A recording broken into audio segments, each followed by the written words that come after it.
Assalamualaikum warahmatullahi wabarakatuh. Perkenalkan, nama saya Ad Hikmatullah, dengan NPM 23011911110. Saya membuat video ini bertujuan untuk menjelaskan 1.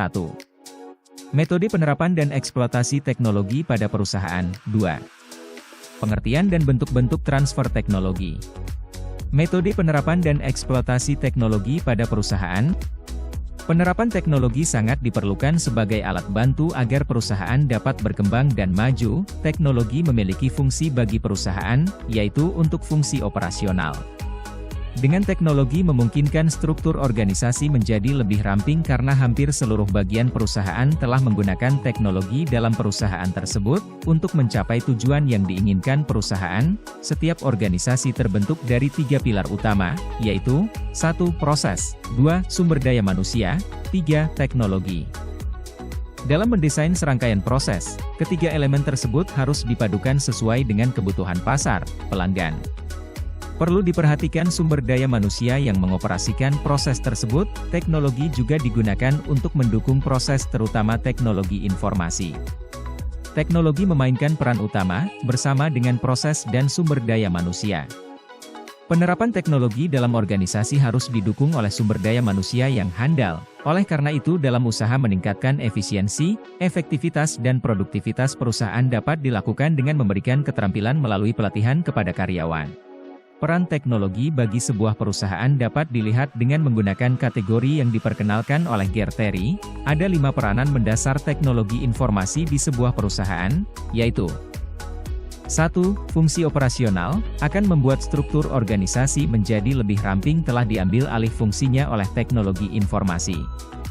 2. Fungsi monitoring dan kontrol, mengandung arti bahwa keberadaan teknologi informasi akan menjadi bagian yang tidak terpisahkan dengan aktivitas di level manajerial dalam setiap fungsi. 3. Fungsi communication, secara prinsip termasuk ke dalam firm infrastructure dalam era organisasi modern. 4. Fungsi planning and decision, mengangkat teknologi informasi ke tataran peran yang lebih strategis. 5. Fungsi interorganisasional merupakan sebuah peranan yang cukup unik karena dipicu oleh semangat globalisasi. Proses implementasi, berkaitan dengan implementasi teknologi, kita bisa merujuk pada model proses inovasi yang pernah dikenalkan oleh Everett M. Roberts, 1986, dalam Communication Technology, A New Media in Society, antara lain. 1. Inisiasi, jika ada teknologi baru, seseorang punya kecenderungan untuk mengetahui, mempertimbangkan, memahami dengan seksama, apabila cocok merencanakan pada teknologi baru. Artinya, tidak serta-merta masyarakat langsung menerima begitu saja atas teknologi baru tersebut. Inisiasi berarti usaha mengumpulkan informasi tentang teknologi komunikasi, memahaminya dengan seksama dan merencanakannya untuk mengadopsi. Tahapan ini memiliki 2 tingkatan, yakni setting agenda, yaitu munculnya ide untuk mengadopsi teknologi demi menyelesaikan permasalahan informasi yang muncul.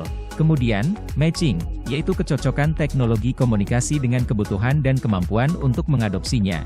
2. Implementasi, secara sederhana, implementasi berarti penerapan. Implementasi teknologi komunikasi berarti penerapan teknologi komunikasi dalam kehidupan sehari-hari.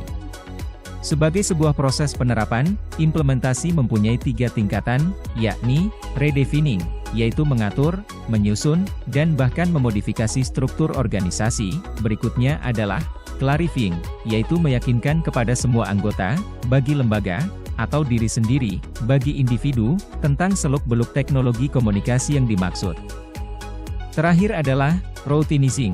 Tingkat ini mengungkapkan bahwa teknologi bukan sesuatu yang asing, tetapi sudah menjadi bagian dari kehidupan sehari-hari, bahkan menjadi faktor penentu aktivitas manusia. Untuk sampai pada implementasi sangat dibutuhkan proses panjang dalam kehidupan sehari-hari. Hal itu disebabkan karena menyangkut 1. Kebiasaan, 2. Pola pikir, 3. Kematangan, 4. Saat kita membicarakan masalah difusi inovasi, kita tidak akan bisa lepas dari ide sosiologi bernama Gabriel Tarde. Dialah yang memperkenalkan istilah ini pada 1903 dengan mengenalkan kurva diffusi yang berbentuk S atau S-shaped diffusion curve. Secara sederhana, kurva ini menjelaskan bagaimana sebuah inovasi diadopsi seorang atau kelompok yang dilihat dari dimensi waktu. Kontak, awareness, understanding, trial use, Adaptación, institusionalisasio, internalisación. Berikutnya saya akan menjelaskan tentang pengertian dan bentuk-bentuk transfer teknologi. Alih teknologi ini merupakan akronim yang sering digunakan dalam bahasa negara Indonesia, di mana untuk sebutannya secara global, mereka lebih dikenal dengan technology transfer. Transfer atau alih teknologi merupakan proses kompleks yang melibatkan banyak faktor non-ilmiah dan non-teknologi, dan banyak pemangku kepentingan yang berbeda, selain disingkat dengan TT, technology transfer. Istilah alih teknologi juga dikenal sebagai transfer of technology, TOT. Peran utama para profesional dalam alih teknologi, technology transfer, adalah untuk melindungi kekayaan intelektual yang terkait dengan inovasi berharga ini sehingga dapat dilisensikan dan dikomersialkan. Alih teknologi terlibat dalam beragam aktivitas khususnya untuk mendukung proses komersialisasi, termasuk 1. Bekerja dengan pengacara untuk mengamankan paten dan hak kekayaan intelektual. 2. Menilai potensi komersial dari penemuan baru. 3. Memasarkan teknologi yang tersedia kepada calon pemegang lisensi dan mitra. 4. Mendidik para peneliti tentang prinsip dan strategi komersialisasi. 5. Membantu dengan penciptaan dan pengembangan startup universitas atau fakultas. 6.